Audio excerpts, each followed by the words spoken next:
मंगल भवन अमंगल हारी, दरहु सुदशरथ अजर बिहारी, राम सिया राम सिया राम। मेरी चौखट पर चलकर आज चारों धाम आए हैं, बजाओ ढोल स्वागत में, मेरे घर राम आए हैं। राम जी के जन्मदिन की हार्दिक हार्दिक शुभकामनाएं। आज राम नवमी है। क्या मुहूर्त है, कैसे करें पूजा, जितना मैं राम जी के बारे में आपको बताऊं उतना ही कम है। 6 अप्रैल रविवार का दिन है और आज राम का जन्मदिन है। आज बहुत सारे लोगों के घर में नवमी पूजी जाती है, कन्या पूजन होगी। कैसे करें कन्या पूजन, क्या करें, मैं आपके साथ सब डिटेल में वीडियो शेयर कर चुकी हूँ, वो जरूर देखें। और 2 मिनट का उपाय जिंदगी बदल जाए जरूर देखें। लेकिन सबसे पहले बिलीव इन कर्मा।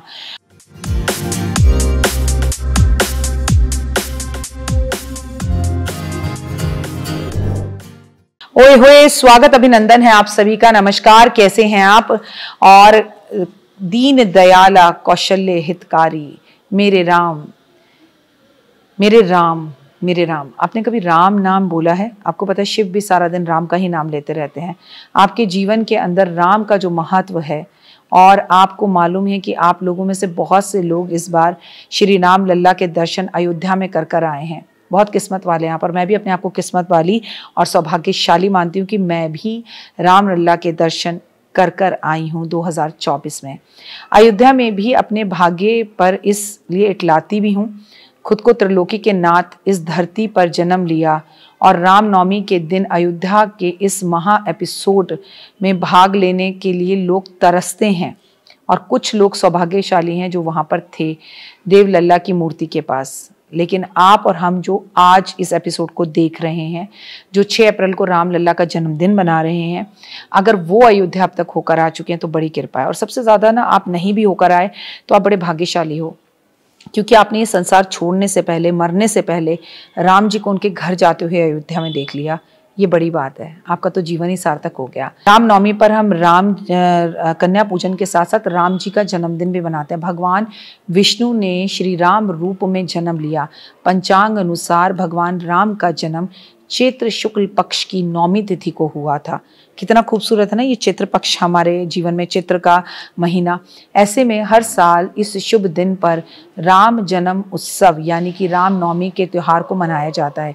ये त्योहार चैत्र नवमी की आखिरी दिन पड़ता है, जो कि इस साल 2025 6 अप्रैल वाले दिन संडे को मनाया जा रहा है। हाँ, कोई बहाना वाना नहीं चलेगा। संडे का दिन है, छुट्टी है, परिवार के साथ भजन करो, रामायण करो, पाठ करो, पूजा करो, आराधना अर्चना करो। विशेष मुहूर्त की बात अगर की जाए तो साल 2025 में राम नवमी का शुभ मुहूर्त 6 अप्रैल सुबह 11:08 से दोपहर 1:39 तक रहेगा। इस दिन आपके खूब पूजा पाठ करनी है। और वैसे मैं मुहूर्तों में बिलीव नहीं करती हूँ, मैं मानती हूँ कि बस प्रभु की पूजा होनी चाहिए। प्रभु श्री राम का जन्म अयोध्या के राजा दशरथ के महल में हुआ था। ऐसा माना जाता है कि भगवान राम का जन्म असुरों का वध करने के लिए, इस दुनिया की नकारात्मक शक्ति को दूर करने के लिए श्री विष्णु भगवान का ही अवतार है।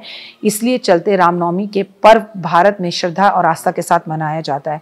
रामनवमी के दिन चैत्र नवरात्रों की समाप्ति भी होती है और इस शुभ तिथि पे भक्त धूमधाम से नाचते गाते हैं, पवित्र नदियों में स्नान करते हैं, पुण्य करते हैं, भंडारे करते हैं, कन्या पूजन करते हैं और रामनवमी पर भगवान राम को प्रसन्न करने के लिए उपवास भी रखते हैं और अपने उज्जवल भविष्य की कामना करते हैं। सनातन धर्म के शास्त्रों में भगवान के अवतार लेने के अनेक कारण बताए गए हैं। श्री रामचरितमानस में बताया गया है कि असुरों को मारने के लिए और धरती को कष्ट से दूर करने के लिए और भाई भाई के प्रेम को बताने के लिए उन्होंने जन्म लिया था। श्री रामचरित का अवतार होते ही, राम जी का अवतार होते ही असुरों का नाश करने के लिए, देवताओं का उद्धार करने के लिए, अपने वेदों की मर्यादा और रक्षा करने के लिए, जगत में निर्मल यश और ख्याति बढ़ाने के लिए भगवान श्री ने स्वयं जो है जन्म लिया। अगर भगवान ने स्वयं श्रीमद् भगवद गीता में कहा है, यदा यदा ही धर्मस्य, मतलब याद रखिए कि धर्म, जब जब धर्म की हानि होती है, जब जब धरती पर धर्म का पतन होता है, अधर्म की विधि होती है, तब तब पृथ्वी पर मैं अवतार लेता हूँ। इस अवतार के रहस्य के 3 प्रमुख कारण हैं: धर्म की स्थापना, साधुओं की रक्षा, असुरों का संहार, असुरों से हमारी रक्षा करना। रामनवमी की पूजा बहुत अच्छे से करें, सुबह जल्दी उठें और हलवा छोले पूरी बनाएं अगर आप अपने घर में कन्या पूजन करते हैं तो।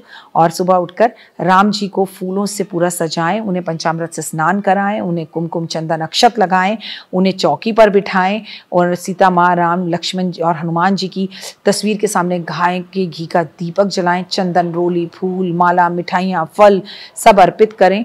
हनुमान चालीसा, संकट मोचन उनके सामने पढ़ें, राम रक्षा स्तोत्र का पाठ करें, काफ़ी फायदा होगा। और भगवान की आरती करें, भगवान को भेंट स्वरूप में रामायण के जन्मदिन पर रामायण जो है भेंट स्वरूप में हनुमान जी को गिफ्ट में दें। और हो सके तो अपने लोगों को याद रखिए कि अपने पड़ोसियों को भी इस पूजा में ज़रूर बुलाएं। भारत में ही नहीं, पड़ोसी देश नेपाल और श्रीलंका में भी रामनवमी का पर्व श्रद्धा और आस्था के साथ मनाया जाता है। भगवान राम को विष्णु अवतार माना जाता है, इसीलिए रामनवमी वाले दिन कुछ विशेष उपाय महालक्ष्मी रूप में सीता माँ को प्रसन्न करने के लिए किए जाते हैं, जिससे आपके घर में सुख समृद्धि बढ़ती है और धन धान्य बढ़ता है। आपको रामनवमी वाले दिन राम दरबार की पूजा ज़रूर करनी चाहिए, राम मंदिर ज़रूर जाना चाहिए, भगवान विष्णु की पूजा जरूर करनी चाहिए, सीताराम के दर्शन करने चाहिए, हनुमान जी को रामायण की पुस्तक आज के दिन गिफ्ट में तोहफे के रूप में जरूर देनी चाहिए, भगवान विष्णु और लक्ष्मी की पूजा करनी चाहिए, विष्णु सहस्त्रनाम का पाठ करना चाहिए। जहाँ तक हो सके श्री राम की पूजा आराधना का जिक्र की अगर मैं करूँ तो हनुमान जी सब कष्ट दूर करते हैं, तो राम भक्ति देते हैं। दुनिया चले ना श्री राम के बिना, राम जी चले ना हनुमान के बिना। तो याद रखिए रामनवमी वाले दिन हनुमान जी की और साथ साथ हनुमान जी के साथ राम जी की, राम जी के साथ हनुमान जी की और सीता जी की दोनों की ही पूजा अवश्य की जानी चाहिए और दोनों के ही दर्शन करने चाहिए। अगर आप अपने घर में समृद्धि बढ़ाना चाहते हैं तो रामनवमी वाले रामचरितमानस का अखंड पाठ 24 घंटे का रखना चाहिए। अगर ना रख सकें तो कम से कम ये पावन पुस्तक ब्राह्मण को गिफ्ट में ज़रूर दें। अगर आप मंदिर जाकर नवमी वाले दिन माता सीता को लाल चुन्नी उड़ाते हैं तो विवाहिक जीवन खुशहाल होता है और साथ में सिंदूर और श्रृंगार भी। अगर आपके विवाहिक जीवन में कुछ भी परेशानी आ रही है, उन बाधाओं को आप दूर करना चाहते हैं तो आज के दिन माता के चरणों में सिंदूर अर्पण करना बहुत ही ज़्यादा शुभ रहता है। मैं आपको बता दूं, अभिजीत मुहूर्त में भगवान श्री राम की पूजा करना, श्री रामचंद्र कृपालु भजन का पाठ करना और भगवान के सामने हनुमान जी का नाम लेना, हनुमान जी के सामने राम का नाम लेना बहुत ही ज़्यादा शुभ रहता है। कहते हैं इस दिन हनुमान जी बहुत खुश होते हैं। क्यों नहीं होंगे भाई, उनके राम ने जन्म लिया है, मेरी चौखट पे चलकर राम आए हैं, चारों धाम आए हैं, है ना। तो राम जी का आज नाम लें और खुद ज़रा चलकर राम की चौखट पर अपने पूरे परिवार को लेकर जाएं, क्योंकि संडे का दिन है, छुट्टी है। और आज आप हनुमान जी के सामने नाच नाच के मुस्कुरा के उनको ये बधाई दें कि आपके राम ने जन्म लिया है। देखिए हनुमान जी इतने खुश होंगे कि मंगल के साल में फिर आपका कुछ अमंगल नहीं हो पाएगा। आज हनुमान जी को, राम जी को, सीता जी को, सबको धनुष दान करना चाहिए, उन लोगों को जिनके कोर्ट कचहरी के केस चल रहे हैं। आज पूरे घर को गंगा जल से साफ करना चाहिए, धोना चाहिए, गंगा जल जरूर पीना चाहिए। ऐसा माना जाता है कि रामचंद्र विष्णु जी का अवतार थे। रामनवमी वाले दिन पीले पुष्प अर्पण करने चाहिए, खुशहाली बढ़ती है। इस दिन केले के पेड़ लगाने चाहिए, इस दिन केले के पेड़ पर जल अर्पण करना चाहिए। अगर आप इस दिन तुलसी की पूजा करते हैं तो आपको लाखों करोड़ों गुना फल मिलता है। लेकिन हम तुलसी की पूजा इस दिन नहीं कर सकते, इस दिन संडे है, तो एक दिन पहले से तुलसी तोड़ कर रखिएगा। लेकिन राम जी के जन्मदिन पर जो उनके लिए सबसे बड़ा गिफ्ट है वो है तुलसी, तो उन तुलसी अर्पण जरूर करें। इस दिन भंडारे बहुत करें, कन्या पूजन अच्छे से करें, कन्याओं को घर बुलाएं, इस दिन शंख बजाएं, इस दिन ढोलक बजाएं, इस दिन नाचे गाएं। जैसे आप अपने घर में बच्चा पैदा होने पर खुशी मनाते हैं, ऐसे हनुमान जी के सामने जाकर जो खुशी मनाएगा और उन्हें इनके जन्म की बधाई देगा, ओए होए, वो जीवन में सब कुछ पाएगा। एक बार फिर से मेरे पूरे परिवार और संसार को राम के जन्मदिन की हार्दिक शुभकामनाएं। 2 मिनट का उपाय, जिंदगी बदल जाए।